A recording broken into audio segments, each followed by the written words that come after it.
आशा है आप कुशल से होंगे। मित्रों, मैंने अभी हाल ही में एक वीडियो बनाया था कि केरला स्टोरी हमारे आपके घरों में न हो उसके लिए हमें कौन से 2 काम करने हैं, जिसमें मैंने पहला बताया था कि हमें धर्म की शिक्षा अपने बच्चों को देनी है और दूसरा बताया था मैंने कि अपने बच्चों को गुरुकुलों में पढ़ने के लिए भेजना है। ये 2 काम मैंने उस वीडियो में बताए थे। तो आज इस वीडियो में मैं आपको बताने वाली हूँ कि हम ऐसी और कौन सी गलतियाँ कर रहे हैं जिसके कारण हमारे बच्चे इस प्रकार की घटनाओं के शिकार हो जाते हैं या लव जिहाद के शिकार हो जाते हैं। तो देखिए, मैंने आपको अपने पुराने वीडियो में बताया था कि सत्यार्थ प्रकाश एक ऐसी पुस्तक है, अगर उसे बच्चा पढ़ लेता है तो उसे कोई भी अपने धर्म से हटा नहीं सकता। तो इस वीडियो में मैं सत्यार्थ प्रकाश के कुछ प्रमाण आपको भी दूंगी, जिसमें महर्षि दयानंद सरस्वती जी ने स्पष्ट लिखा है कि हमें बच्चों को कैसी शिक्षा देनी चाहिए। जब 5 वर्ष के लड़का लड़की हों तब देवनागरी अक्षरों का उनको अभ्यास कराएं। अन्य देशी भाषाओं के अक्षरों का भी उनको ज्ञान कराना है।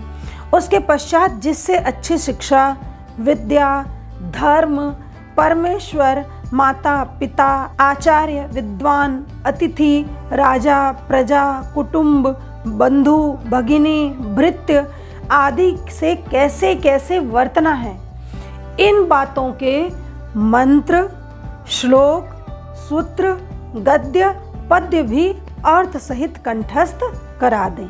और आगे फिर ऋषि कह रहे हैं यहाँ पर, जिनसे संतान किसी धूर्त के बहकावे में न आए और जो विद्या धर्म विरुद्ध भ्रांति जाल में गिराने वाले व्यवहार हैं उनका भी उपदेश कर दें। कितनी बड़ी बात यहाँ पर महर्षि दयानंद सरस्वती ने कह दी है बहुत पहले। अगर हमने इसका पालन शुरू कर दिया होता तो आज जो हमें केरला स्टोरी देखने को मिल रही है ये शायद नहीं होती।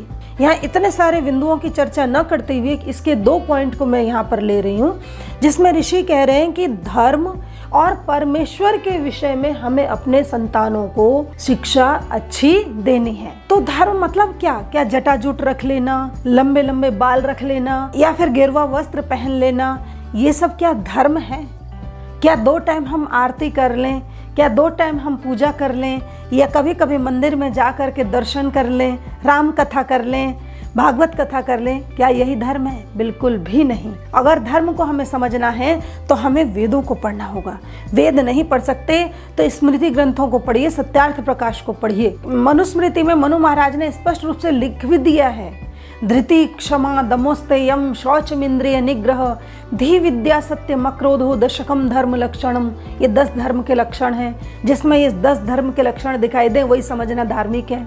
तो पहला कह दिया धृति, धैर्य हो वो। क्षमा का मतलब यहाँ पर ये है कि अगर किसी से अनजाने में कोई गलती हो जा रही है, कोई जानबूझ करके नहीं कर रहा है किसी कृत्य को और फिर दोबारा वो संकल्प ले लेता है कि मैं इस गलती को दोबारा नहीं दोहराऊंगा, ऐसी स्थिति में उस घर के सदस्य को, वो भी व्यवहारिक त्रुटि को, उसकी क्षमा कर देना चाहिए। लेकिन कोई राष्ट्रीय स्तर पर, कोई देश के स्तर पर बड़ी त्रुटि कर रहा है, चाहे अनजाने में भी क्यों ना हो, जिससे पूरे देश का, समाज का नुकसान हो रहा है, ऐसी गलतियों को क्षमा नहीं करना चाहिए। तो यहाँ ऋषि कहते हैं हमें अपने बच्चों को बताना है कि धर्म क्या है, तो उसके लिए पहला धैर्य होना चाहिए, दूसरा क्षमा होना चाहिए, फिर उसके बाद कहता है दम, यानी अपने मन को वश में रखने की आदत होनी चाहिए बच्चों को, और उसके बाद कहते हैं शौच, यानी अंदर और बाहर की पवित्रता हमें कैसे रखनी है, इसकी शिक्षा भी अपने बच्चों को हमें देनी है। इंद्रिय निग्रह, अपने इंद्रियों को हमको कैसे वश में रखना है, इसकी शिक्षा भी हमें अपने बच्चों को देनी है। इसी दूसरे समोल्लास में महर्षि दयानंद सरस्वती ने और लिखा है कि संतान जितेंद्रिय, विद्याप्रिय, सत्संग में रुचि करे वैसा प्रयत्न करें। आपने अगर केरला स्टोरी मूवी देखी होगी तो उसमें वो जो लड़की लव जिहाद के शिकार होती है ना, सबसे ज़्यादा जो फंसती है उसका रीजन एक बहुत बड़ा होता है, वो जितेंद्रिय नहीं होती है, उसे अपने इंद्रियों पर कंट्रोल नहीं होता है, जिसके कारण विवाह पूर्व वो उस लड़के से संबंध स्थापित कर लेती है और यही कारण होता है कि बाद में वो दलदल में फंसती चली जाती है। तो अपने बच्चों को हमें क्या करना है, इंद्रिय निग्रह का अभ्यास कराना है, उन्हें जितेंद्रिय भी बनाना है। उसे हमें आदत डालनी है कि अपने मन को भी हमें वश में कैसे रखना है, अपने इंद्रियों को हमें वश में कैसे रखना है। मन करा टीवी देख लिया, मन किया चाट गुपचुप खा लिया, मन किया जो कर रहा है, मतलब अपने इंद्रियों को, अपने मन को हम बिल्कुल भी अपने वश में नहीं रख पाते हैं। जो इंद्रिय के सुख हैं उनको छोड़ करके हमें जो अपने लिए हितकर है उन चीज़ों को करना भी वास्तव में जितेंद्रियता होती है। तो ऐसी चीज़ों का अभ्यास अपने बच्चों को हमें कराते रहना होगा। और आगे का है धी विद्या सत्यम अक्रोधो। धी माने बुद्धि, अपनी बुद्धि को हम कैसे बढ़ाएं, इस बुद्धि के लिए हम क्या क्या करें, इसकी शिक्षा भी हमें अपने बच्चों को देनी होगी। विद्या अर्थात जो सच्ची विद्या है, अर्थात जो वेद विद्या है, उसकी शिक्षा भी अपने बच्चों को हमें देनी है।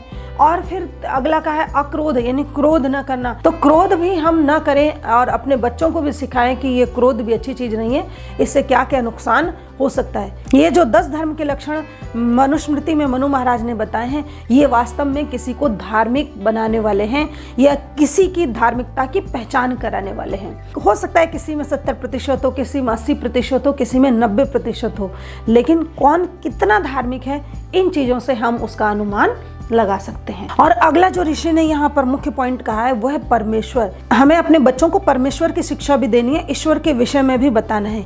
परमेश्वर क्या है, कैसा है, वो क्या करता है, उसे जानना क्यों आवश्यक है और उसे हम कैसे जानें, उसके जानने से हमें क्या क्या लाभ होगा, ये सब शिक्षा भी हमें अपने बच्चों को देनी है। क्या आपने अपने बच्चों को अभी तक नहीं दी है? तो आज से ही आप अपने बच्चों को धर्म और परमेश्वर की शिक्षा देना भी शुरू कर दें। आगे द्वितीय समोल्लास में जो मैंने अभी एक पॉइंट और बताया था आपको कि संतान जितेंद्रिय, विद्याप्रिय और सत्संग में रुचि करे, वैसा प्रयत्न करना चाहिए। क्या आपने कभी ऐसा प्रयास किया है कि हमारे बच्चे विद्याप्रिय बने और सत्संग में उनकी रुचि हो? जब हमने किया ही नहीं है ऐसा, तो हमारे बच्चे कल को भटकेंगे ही, क्योंकि हमने उनको वो शिक्षा, वो बेस बना करके दिया ही नहीं है। विद्याप्रिय अगर बच्चों को बनाना है तो उसके लिए बचपन से उनको पढ़ने की आदत डालनी पड़ेगी। इसके लिए उन्हें बचपन से ही अच्छी अच्छी कहानियों की पुस्तकें, कॉमिक्स आदि ला करके उनको देनी होंगी। कुछ चीज़ें उनको टीवी में भी आप शिक्षाप्रद चीज़ें दिखा सकते हैं, लेकिन टीवी या सोशल मीडिया का प्रयोग कम से कम करेंगे तो ज़्यादा उचित रहेगा। पढ़ने से जो लाभ होता है वो टीवी देखने से या मोबाइल में देखने से उसको लाभ नहीं हो सकता। इसीलिए प्रयास ये करना चाहिए कि बच्चों को पढ़ने के लिए ही हम दें। और हम बच्चों को सत्संग में कभी लेके ही नहीं जाते हैं। माँ बाप खुद तो चले जाते हैं, बच्चों के लिए ये सोचते हैं कि भी उनके खाने पीने के दिन है, उनके मौज मस्ती के दिन है। सामान्यतः हम हिंदू माता पिता की एक सोच होती है कि बचपन बच्चों के खेलने कूदने के लिए है और जवानी मौज मस्ती के लिए, और ये सत्संग, कथा, ये सब तो बुढ़ापे की चीज़ें हैं। जब हमारी ही सोच ऐसी होगी तो हमारे बच्चे कैसे होंगे? हमारी सोच के कारण ही हमारे बच्चे वैसा करते हैं। आप खुद ही सोच करके देखिए, जिस भवन की नींव ही आपने कमज़ोर बना रखी है, क्या उसकी बिल्डिंग मजबूत हो सकती है? आपने बचपन में ही अपने बच्चों को धर्म की शिक्षा नहीं दी, सत्संग में ले जाना नहीं सिखाया, ना उसको विद्या के प्रिय बनाया, तो फिर कैसे वो दूसरों के बहकावे में नहीं आएगा? निश्चित ही आ सकता है और इसकी पूरी की पूरी संभावना बनी रहती है। इसलिए पूरा का पूरा प्रयास करें, अपने बच्चों को हम सत्संग में अवश्य ले जाएं। सत्संग का मतलब है जो आत्मा की उन्नति करे, जिसमें हमें कुछ नया ज्ञान प्राप्त हो और उस ज्ञान के द्वारा हमारी आत्मिक उन्नति हो, ये सत्संग का मतलब होता है।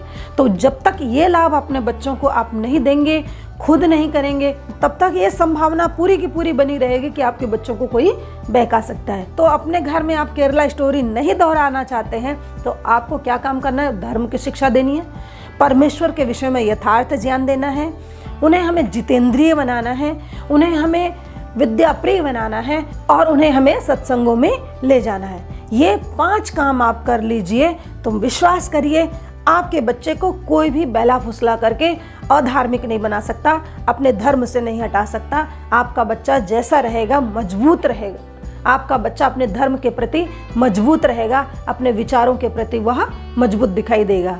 तो मिलते हैं नई नई जानकारियों के साथ अपने अगले वीडियो में। तब तक के लिए आपको नमस्ते जी।